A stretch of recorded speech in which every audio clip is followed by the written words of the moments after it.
Hey guys, this is Ada coming in with another one. Okay, this message is entitled Covered in Shame. Okay, what the Lord gave me today, guys, has to do with generational trauma.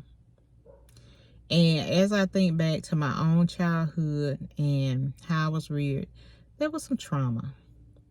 You know, I was the youngest child, and yes, my parents were older. My dad came through the Great Depression, so did my mom. So they had a lot of trauma that they had experienced.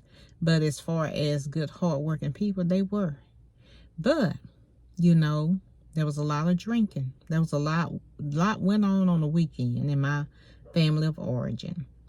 And though very well meaning, you know, the children were traumatized because of that. And what I mean by that, they were hard working and sober through the week, but the weekends it was a party. So, you know, when people drink or have an addiction, they may do things that they're later ashamed of, you know. You know, a lot of times they don't know what they did. And they may go out and people are pointing and looking, well, with that comes shame. Well, guess what?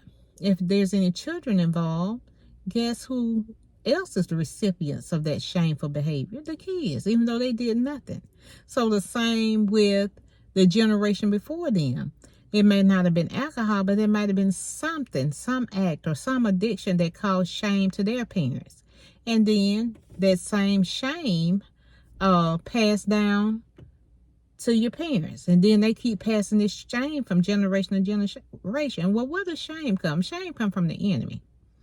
And even though we may choose to do things that's antisocial or what have you, the heart of shame and the root of shame it comes from the enemy.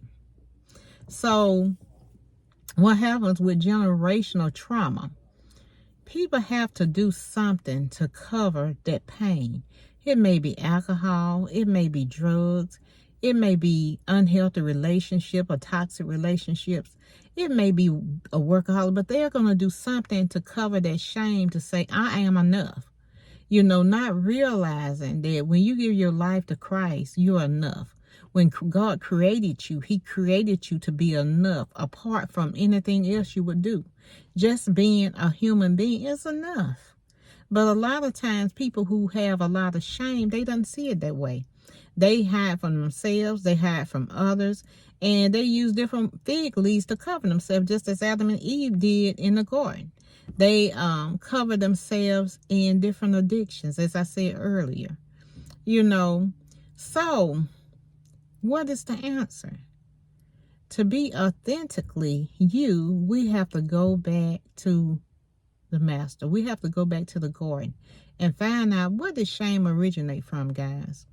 You know, when God told Adam and Eve not to eat from the tree and they ate, immediately they felt a sense of shame. Then they realized they were naked or uncovered, and shame came in.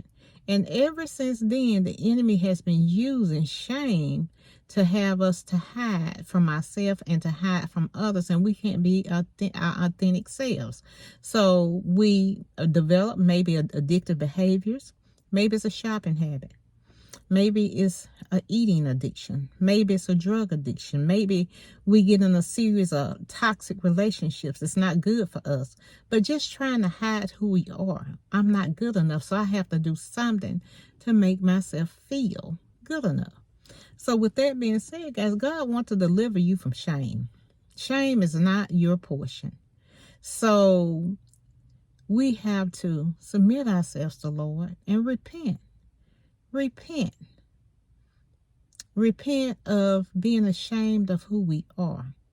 Does God condone these behaviors, these addictions? No, but he knows what the root is. When we are whole and feel good about ourselves, we don't need any chemical. We don't need to continuously shop. We don't need to continuously look for our self-worth in people. We don't look for our self-worth in our children, because all of this is a way of covering our authentic selves. So with that being said, guys, you are enough. You are enough apart from anything you would do. You know, put down the drugs, put down alcohol through God's grace. Ask him to give you the grace to put it down and come into your authentic self. Put down those toxic relationships. Stop going from toxicity to toxicity. Ask the Lord to heal you of what's broken within you, because he wants you to thrive. It's not his will that you be bound by anything. And does he come to accuse you? No, he give you the grace to come out from whatever addiction that's weighing you down and causing you to feel shame. Because the more you use whatever substance that is, whether it's a relationship, whether it's a drug, whether it's food, whether it's your children that you've idolized, whether it's your parents that you've idolized, the more you allow that to reign, the more shame comes. But when you release that and trust yourself to the Lord and submit to him, then you can rise above that shame and not feeling right, not feeling, not having the feeling of being enough, because you're enough, because God made you enough. With that being said, guys, if this video has been helpful, please give it a thumbs up.